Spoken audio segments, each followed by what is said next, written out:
alao an-tsaina ny tontolo tsy misy tantely. Miankina amin'ny fifindrambo vomboniny ny 5.7 isanjaton'ny famokarana sakafo eto an-tany.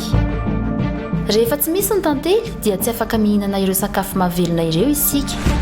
Miantoka ny fahasalaman'ny olombelona sy ny planeta ny tantely.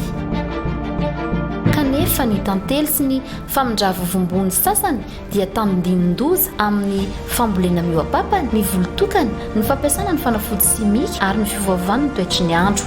Maro ny olana. Kanefa misy ny andraikitra azonao horaisina hiarovana ireo mpiaradia kely amintsika.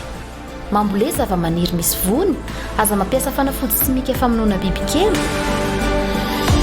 Entany ny taranaka faramandimby amin'ny mahazava-dehibe ny tantely. Miankina amintsika ny hoavin'ny sakafontsika.